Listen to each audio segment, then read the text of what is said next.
bismillaahi raxmaani raxiim assalaamu calaykum waraxmatullaahi tacaala wabarakaatu nabadidii lahaantiinba daawadayaal ku soo dhowaada kulan ka mida kulamadeenii fanka iyo suugaanta iyo toddobaadkan oo marti culisi diyaar ay ku tahay ardaageenna Sabuur Channel.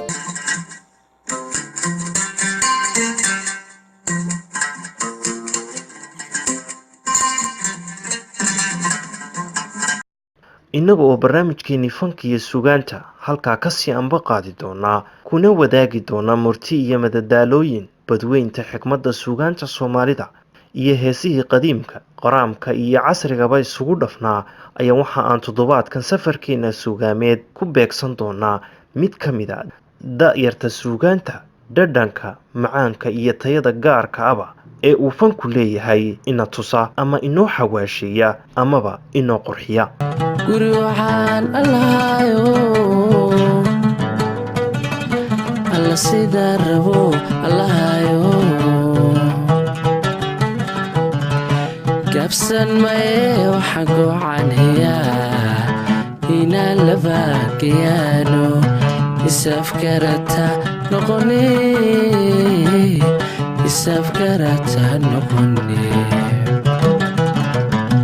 toddobaadkan barnaamijkeena waxaa marti ku ah oo ku diyaara cabdikariin maxamed oo loo garan og yahay cabdikariin yare. waa da'yar haldoorka fanka iyo suugaanta gaar ahaana dhinaca heesaaga waxaanu heesihiisa iyo suugaantiisaba uu inala wadaagaa mar kasta goob kasta xilli kasta suugaantii iyo heesihii kala duwanaa qaraamkii iyo cuudkii codkii saafiga ahaa iyo heesaha casriga ah.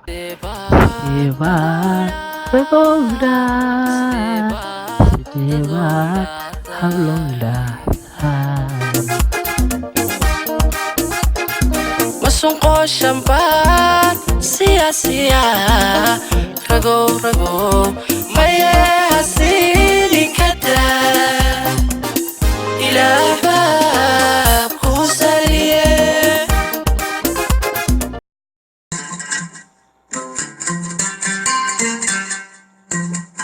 ka hor inta aynaan barnaamijkeena u gundagelin waa kuma cabdikariin maxamed cabdikariin yare. waan dhowahay walaalo aada iyo aad baad umahadsan tahay dhammaan bulshaweynta ummadda Soomaaliyeed meel kasta inaga dhegeysaneysana waan salaamaya. haddii aan si guud idinku dulmaro nolosheeda iyo taariikhda faneedkayga walow aanan fanka wax badanba ku jirin taariikhdu markay ahayd 1996 dabayaaqadiisii bishii 12 ayaan ku dhashay magaalada Hargeysa kusoo barbaaray wax kusoo bartay dugsigii hoose kii dhexe iyo kii sareba. taa marka laga yimaado taariikh faneedkayga waxaan bilaabay 2015kii ayaan bilaabay oraantiisii taasi oon ka bilaabay xarunta faneedka hoyga fanka soo abaabulay hidda dhowr taasi oon weli alaankaanan ka howlgalo run ahaantii kuna biiray markaa kooxdii cabdinaasir macali caydiid 2016 ee fansan imikana fankiisa uu ku dhisan yahay weli xaruntii dhaqanka ee hidda dhowr taasi oo bulshada inteeda badani halkaa igu baratay dee qaab masraxiyeedkayga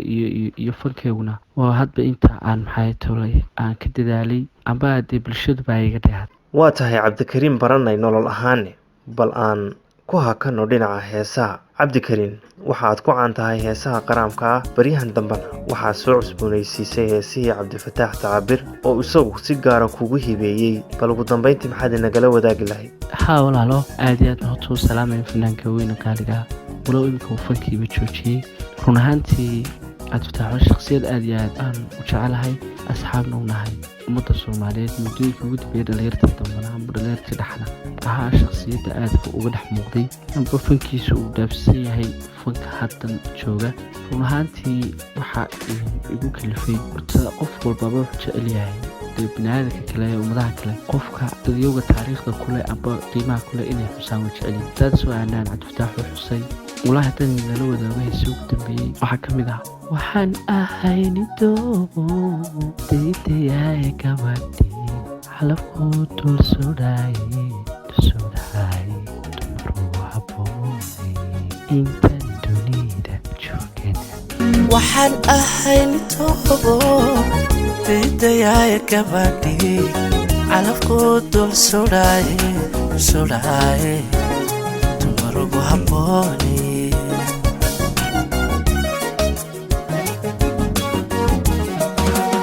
intaan dunida joogana adigaan ku doortay takani maxaali damacaha moogaan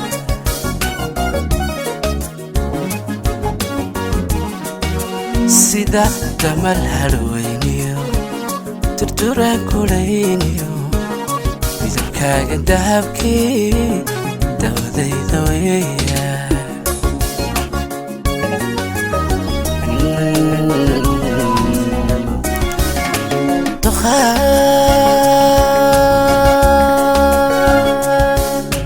kusugaye waa beri dilaaca quruxdaada dihani deganaanta lagu daray hankay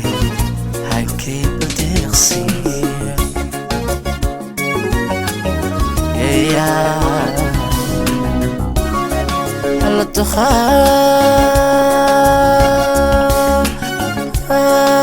kusugaye waa beri dilaaca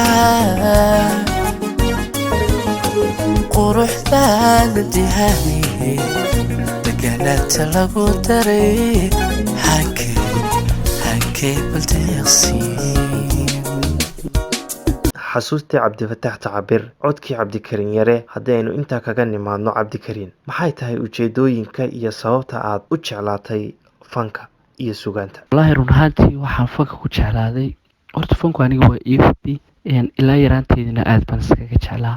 waxaan jeclaa inaan bulshadeeda waxyaabaha nafteeda ka dhex guuxa amba dareenada igu jira inaan bulshada usoo bandhigo run ahaantii ismalihii ku shaqayso amba shaqo kaday laakiin run ahaantii waxaan jeclahay in aan ku nafiso yacni nafteedu marmarka ay booral amba mushkilada dareento amba inaan ku nafiso waxaa jira dad cadhada iyagu isku burburiya taas waa fanka markastaan wehel uga dhigtaa aan ku nafisaa yacni aan jecelahayna shayga fanka la yidhaahna waa shay aad iyo aad u qaaliya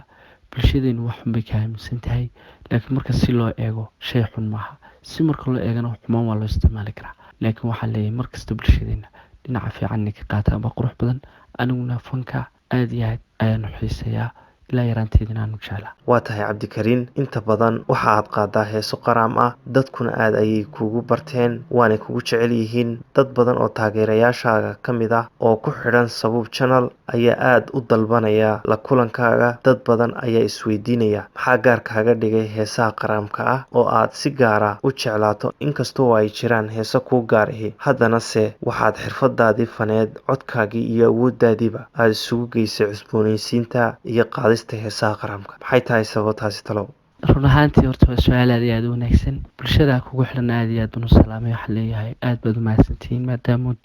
iga socodsateen inaad barnaamijka uu igu soo martiqaado walaalkay run ahaantii waa ii farxad inaad i wareysataa aad baan ugu farxansanahay wallaahi run ahaantii heesaha qaraamka waxaa jirtay tuduc idhaahda qaraamka rag baa ku qiirooda walow aanan wadahayn tuduca horta run ahaantii qaraamka markii hore aanu qaraamka maan aqoon laakiin markii aan fanka bilaabay ayaa waxaan ka bilaabay xagga sare ee qaraamka inaan heesaha qaraamka ah aan kasoo bilaabo dsy ii fududaysa inaan heesaha kalena aanay mushkilado badan igu qaadan amba dhib badan igu qaadan marka heesaha qaraamkii run ahaantii waa heeso kooban oo laysla yaqaano kana miisaan fiican kana wanaagsan heesaha markaa kale ambeedad ugu lahaatay amba dad kale ha lahaadaan fanaan kasta oo fanka qiimihiisa garanayaana wuu garanayaa heesaha qaraamkii qiimaha ay leeyihiin markaa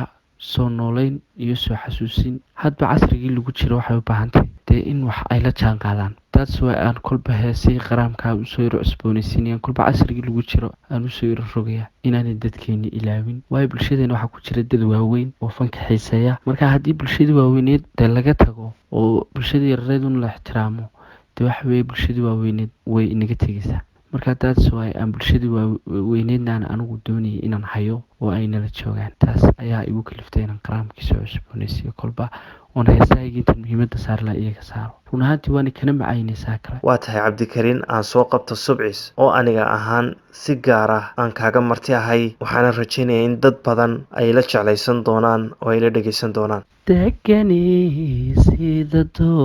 xadaad marayu degani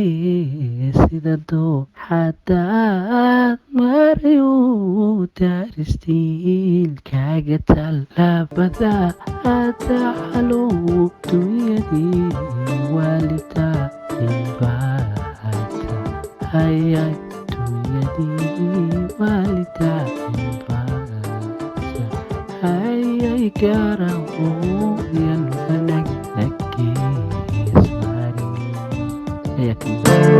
هديدي gacan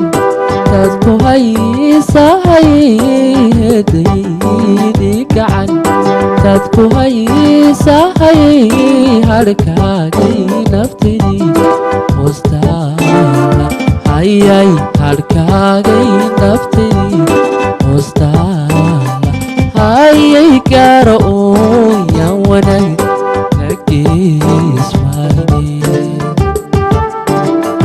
haddii aynu intaa kaga nimaadno heestaasi subciska ah cabdikariin, marka fanka laga yimaado ma jiraan waxyaabo kale oo aad xiisayso se maxaad qabataa waqtiyada kaaga soo hadha fanka? waxaan qabtaa inta kale ee aanan fanka ku mashquulsanayn familigeyga oon waqtiga la qaato, asxaabtada kala duwan ee faraha badan, sports oon waqtigeyga ku qaato. waxaa jira waqtiyada qaar aan akhris wax ku qaato iyo inta badan oon asxaabteyda iyo familigeyga la qaato ayaa jirta. marka inta kalena waqtiyadeeda kale waxaan ku qaataa inta. cabdikariin, waxaad dhowaan soo cusboonaysiisay hees ka mid ah heesihii cabdiqaadir jubba, bal codkaaga nagu maqashay ka hor inta aynaan iyada oo muusiyeysan aynaan u gelin. sababaha jacaylku wado naftan salowga lagu darsaday soo jeedkoo dani sasabana maseexisee sideebaa ragowdhaa sideebaa hablowdhaa kama hordhaya heesta waa halis sahankan diro warrame siro aniga iga fakade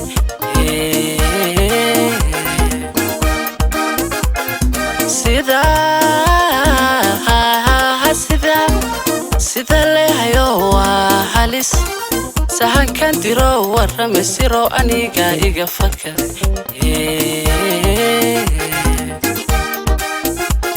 sababaha jacaylku wado naftan salowga lagu darsaday sababaha jacaylku wado naftan salowga lagu darsaday soo jeedku wadane sasabana maseexisee soo jeedku wadane sasabana maseexisee sideebaa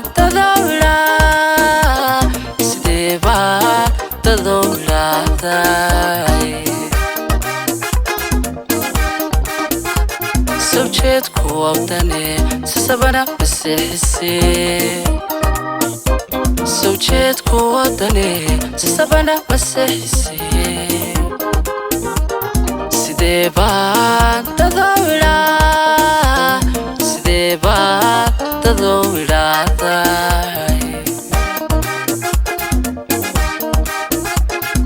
masunqooshan baan siyaasiya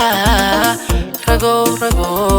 maye hasiini kadaa ilaah baa ku saliye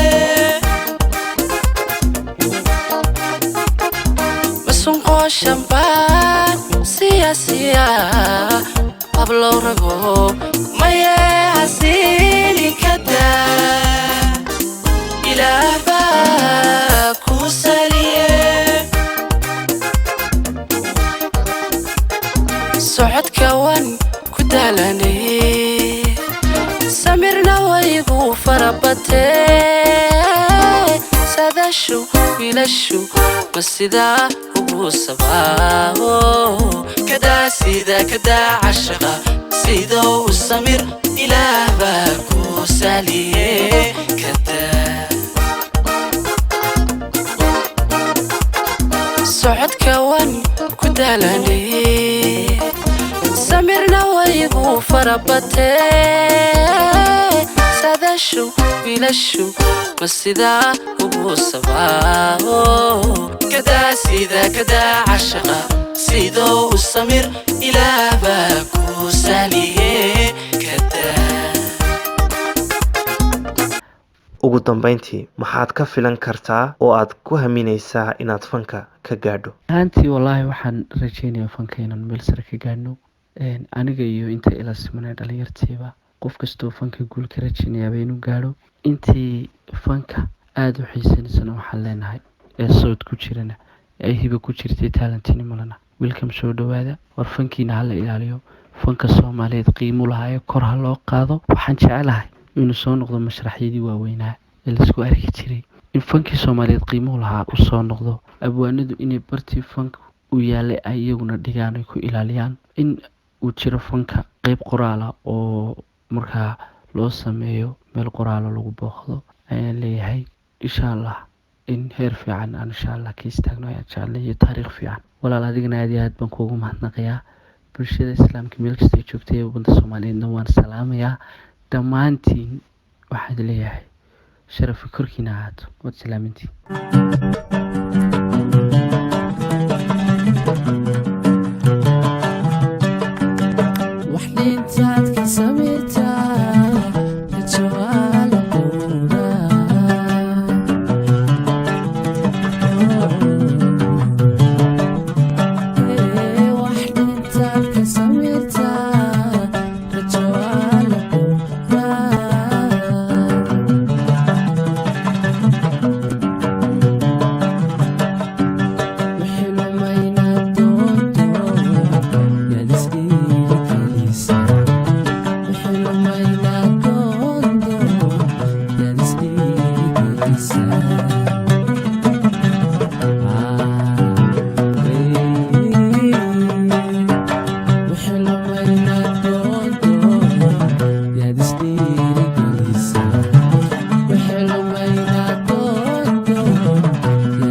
waa tahay daawadayaal, intaasina waxa aan kusoo gabagabaynaynaa barnaamijkeenii fanka iyo sugaanta oo uu toddobaadkan marti ku ahaa cabdikariin maxamed oo ku magac dheer cabdikariin yare, da'yarta haldoorka fanka sugaanta ee dhinaca heesaha. mar kasta, goob kasta iyo xilli kastaba sugaantiisa iyo heesihiisaba inta ayna ku kulmi doono waa anigoo maxamuud caraweyda kaga tegaya sidaa iyo nabadgelyo.